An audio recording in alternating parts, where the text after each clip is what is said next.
మాజీ ఎమ్మెల్సీ దిలీప్ కుమార్ గారు ఆయన తెలంగాణ రాష్ట్రీయ లోక్దల్ రాష్ట్ర అధ్యక్షుడు కూడా ఆయన బీజేపీ అలయన్స్లో ఉన్నారు. ఆయనకు రాజగోపాల్ రెడ్డి గారితో గతంలో కాంగ్రెస్లో అంతకుముందు బీజేపీలో కూడా మంచి సంబంధాలే ఉన్నాయి. దిలీప్ గారు ఎలా చూస్తున్నారు రాజగోపాల్ రెడ్డి ఈ మధ్య చేస్తున్న వ్యవహార శైలి కానీ ఆయన వ్యాఖ్యలు కానీ ఎలా చూస్తున్నారు? ఆయన దారేటు మళ్ళీ ఆయన ఏమైనా బీజేపీ వైపు లేదంటే బీఆర్ఎస్ వైపు వెళ్ళే అవకాశం మీకు కనిపిస్తుందా, లేకుంటే రాజీనామా చేయాలని డిసైడ్ అయినాక ఇలా మాట్లాడుతున్నారా? రేవంత్ రెడ్డిపై ఆయన టార్గెట్ చేశారు. ఆ రేవంత్ రెడ్డిని టార్గెట్ చేయడం వెనుక మర్మం ఏంటి, మీకేమనిపిస్తుంది?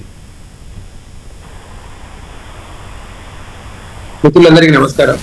యాక్చువల్లీ రాజగోపాల్ రెడ్డి గారికి సంబంధించినంత వరకు ఆయనకు బీజేపీలో కూడా మంచి టాప్ లీడర్స్ తో సంబంధాలు. ఆయన ఓడిపోయింది కూడా నేరో మార్జిన్ తో ఓడిపోయాడు. ఓడిపోవడం కూడా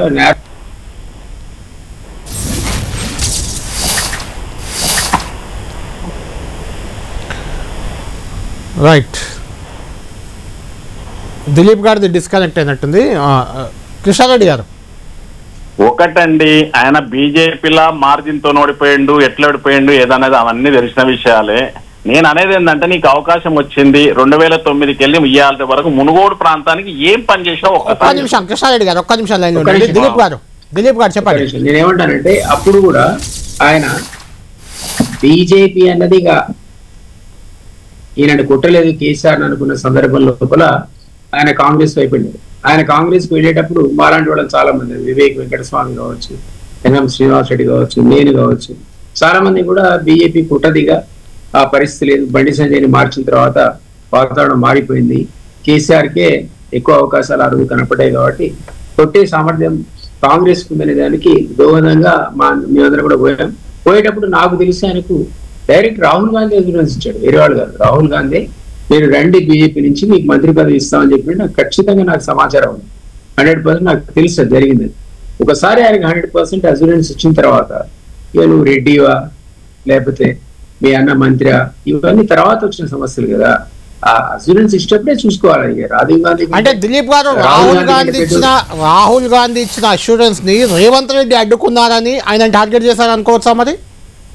అంటే ఇప్పుడు రేవంత్ రెడ్డి అడ్డుకోకపోతే ఎందుకు అవుతుంది? రాహుల్ గాంధీ లాంటి వాడు అసూరెన్స్ ఇచ్చిన తర్వాత అది ఇంప్లిమెంట్ కావాలి, దాని చర్చకు పోకూడదు.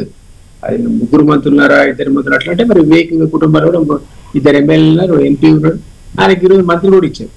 అప్పుడు ఏది అడ్డం రాలేదు కదా. నేను ఏమంటానంటే, ఒకసారి అసూరెన్స్ కనుక రాహుల్ గాంధీ లెవెల్లో ఇచ్చిన తర్వాత మరి ఆయనకు మోసం చేసినట్టే కదా. సో ఆయన ఫ్రస్ట్రేషన్ గురవుతాడు.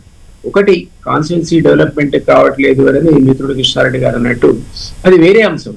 ఆయనకు మంత్రి పదవి ఇస్తే మనందరికీ తెలుసు, ఒక ఎమ్మెల్యే ఎంపీఏ చేసే డెవలప్మెంట్ కంటే మంత్రివర్గంలో సహచరుడుగా ఉండి మంత్రిగా ఉండి చేసేటువంటి డెవలప్మెంట్ డెఫినెట్లీ ఎక్కువ ఉంటుంది. వాళ్ళకు ఉన్నటువంటి పవర్ వేరు. నేను సుదీర్ఘకాలం ఇక్కడ రాష్ట్ర ప్రభుత్వంలో కేంద్ర ప్రభుత్వంలో పనిచేశాను. నాకు తెలుసు అది మంత్రి అనేవాడు ఉంటే ఆ డెవలప్మెంట్ యాంగిల్ వేరు. ఆయన పూర్తిగా డెవలప్మెంట్ యాంగిల్ తోనే మాట్లాడుతున్నాడా, తన స్వార్థం కోసం మాట్లాడుతున్నాడు, వేరే చర్చ. బట్ రాజగోపాల్ రెడ్డి క్యారెక్టర్ తెలిసిన వాళ్ళు ఎవరైనా కూడా నేను చూసాను దగ్గర నుంచి. ఆయన నేను బీజేపీలో ఉన్నప్పుడు ఎలక్షన్ ఏదంటే, కాంగ్రెస్ లో ఉన్నప్పుడు కూడా ఎలక్షన్ ఏదంటే, కాబట్టి నేను దగ్గరగా చూసాను. అంటే ఏంటి ఆయన స్టెప్ ఏంటి దిలీప్ గారు? అందుకే మిమ్మల్ని డిబేట్ కి ఆహ్వానించింది కూడా అందుకే. ఆయన గురించి మీకు బాగా తెలుసనే. ఆయన స్టెప్ ఎలా ఉండబోతుంది అంటే, రాజీనామా చేస్తారా, పార్టీ మారుతారా, మంత్రి పదవి ఇవ్వకుంటే ఆయన ఏం చేస్తారు? నేను అనుకోవడం ఏంటంటే, ఆయన కరప్ట్ పర్సన్ కాదు, డబ్బుల గురించి ఆశించే పని చేసేవాడు కాదు. మీరు ఒకసారి అసూరెన్స్ ఇచ్చి ఆయనకు మోసం చేస్తే ఊరుకునే వ్యక్తి కూడా కాదు. ఆయన క్యారెక్టర్ ప్రకారం ఇప్పుడున్నటువంటి ఏం చేస్తారు, ఊరుకోక ఏం చేస్తారంటే ఏం చెప్తారు?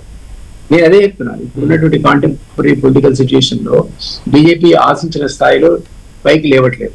కాంగ్రెస్ ఏమో వాడు చేసుకున్న పనులు కూడా చెప్పలేక బొర్ల పడిపోయింది. బీఆర్ఎస్ అనేది ఎంపీ ఎలక్షన్స్ లో 0 అయింది. కాబట్టి ఇప్పుడు ఒక వ్యాక్యూమ్ ఉంది తెలంగాణలో. ఒకవేళ నిజంగానే ఆయన కనుక నేను బయటకు వస్తున్నా, ఒక పార్టీ పెడుతున్నా, వ్యాక్యూమ్ ఉంది కాబట్టి మరి నేను సలహా ఇవ్వడం కాదు. నేను అనుకుంటా ఆయన అట్లాంటి చర్య కూడా తీసుకునే అవకాశం ఉంది అంటున్నా. ఇప్పుడున్న వ్యాక్యూమ్ లో ఇప్పుడు మనం చూసిన కవిత కొత్త పార్టీ పెడతా ఉంటుంది, తీన్మార్మల్లో కొత్త పార్టీ పెడతా ఉంటుంది, రేపు రాజగోపాల్ కూడా పార్టీ పెడతా అనొచ్చు అంటున్నా. నేను అవకాశం ఉంది అంటున్నా. కాబట్టి ఆయనను ఒక రకంగా మీరు ఒక మంత్రి పదవి ఇచ్చి శాంతపరచడమే కరెక్ట్ పార్టీకి. ఎందుకు ఆయన మీరు దూరం చేసుకుంటున్నారు?